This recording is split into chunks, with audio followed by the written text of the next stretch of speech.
Hi everyone, welcome to Tarot 101. In this video we're going to explore the standard structure of tarot deck.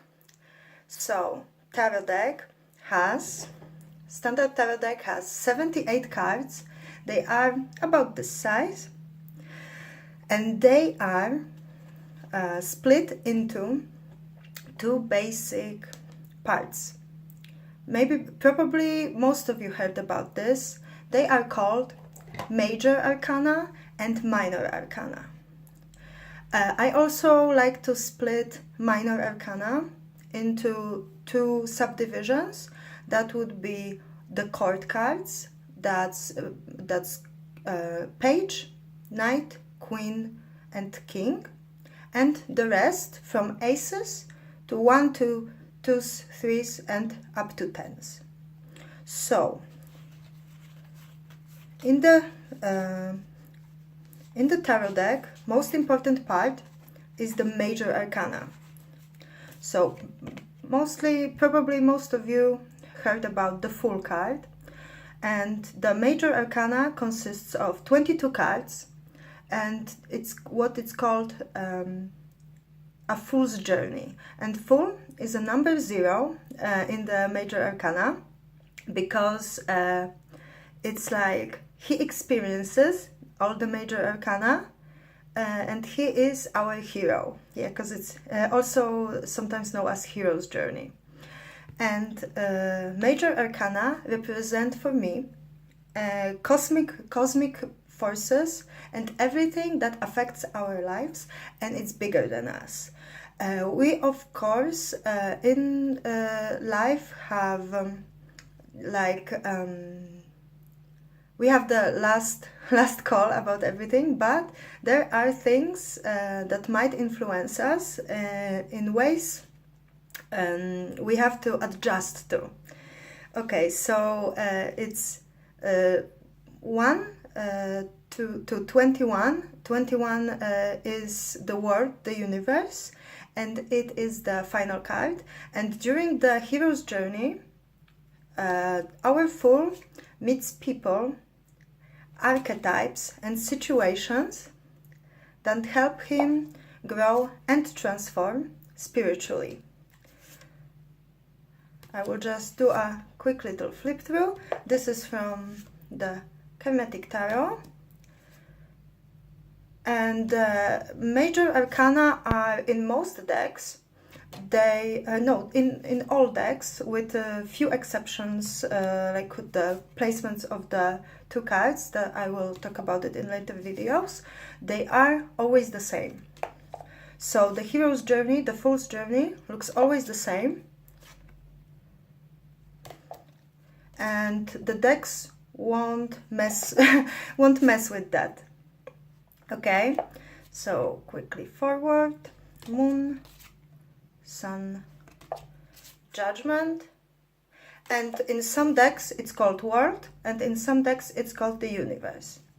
Okay, so that would be Major Arcana.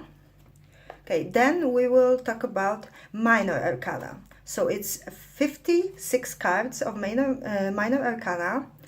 I see them, except the court cards, as day-to-day situations, smaller life challenges and lessons we have to learn along the way.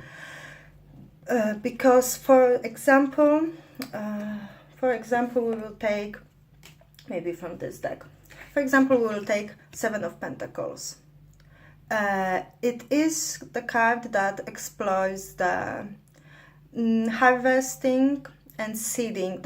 For me, it's all about balance and knowing when you can invest, when you can plant seeds, and when you can harvest what you planted. Okay, so those are the smaller things that can happen in our life, not like the big great archetypes. And the court cards, I will talk about them a little bit later, but they are, for me, they are personalities and patterns and behaviors a person can have. So those are a little bit different. I know many of you, me included, have problems with reading court cards, and we will explore them probably in few videos, but I will try to repeat smaller information, then grow them into bigger information, bigger material. Okay, so getting back to minors. All minors, including Minor Arcana, I call them minors, including court cards, are divided by 4 suits: Wands, Cups, Swords, and Pentacles. Pentacles are also some called discs or spheres in some of the decks. So, for example, we have Wands. Wands are the suit of fire, because fire, wood, wands. This is, for example, 9 of Wands. They explore the idea of fire, of passion, of energy, of vitality and action in our life. And after that, we have Cups. Cups, because what's the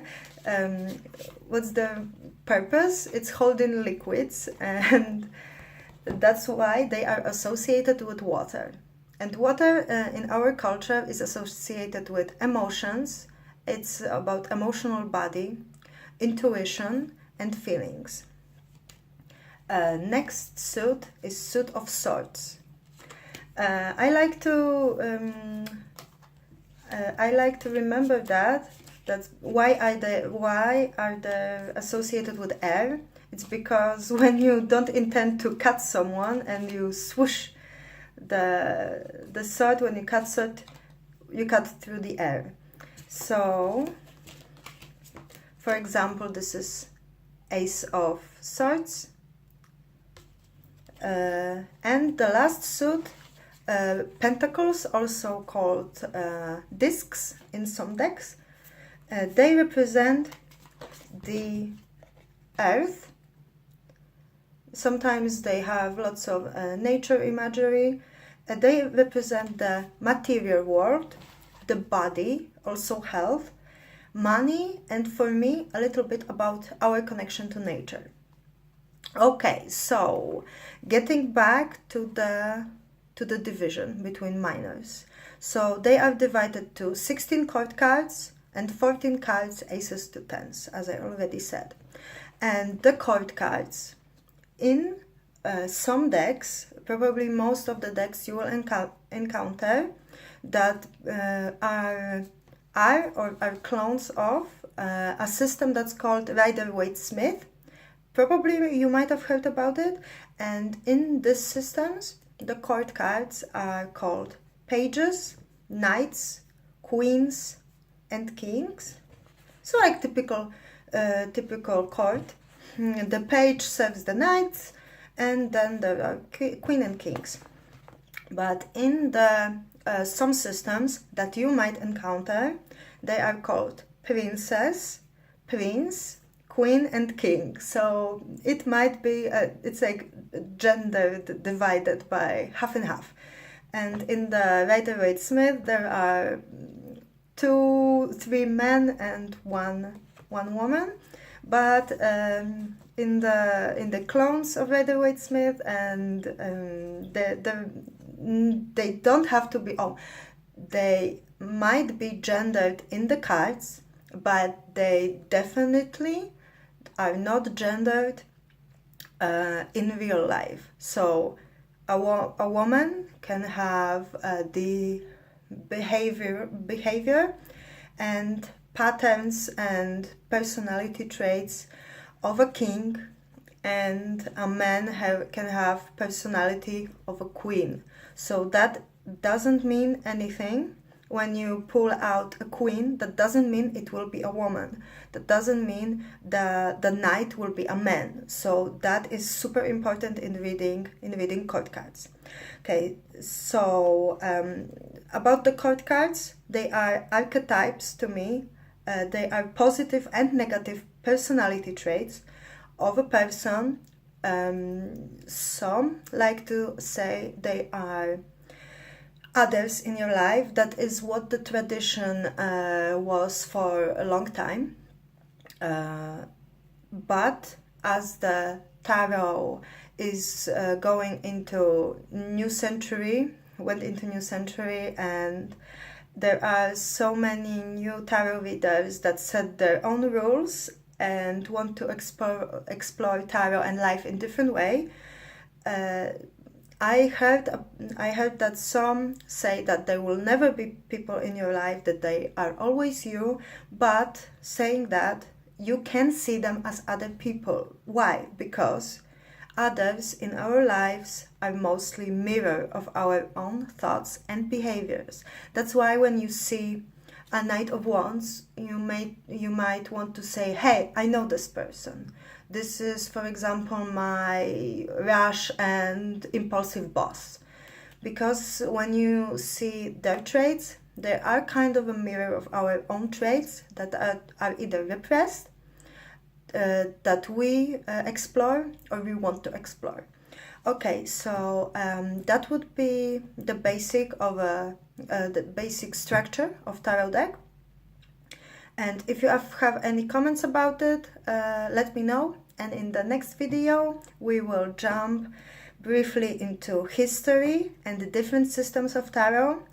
The history part will be super short, so stay with it, because we will explore different system of tarots and tarot decks, and that will lead into the next video of how to choose the system you want to work with and how to choose your own deck. Okay, so see you in the next video.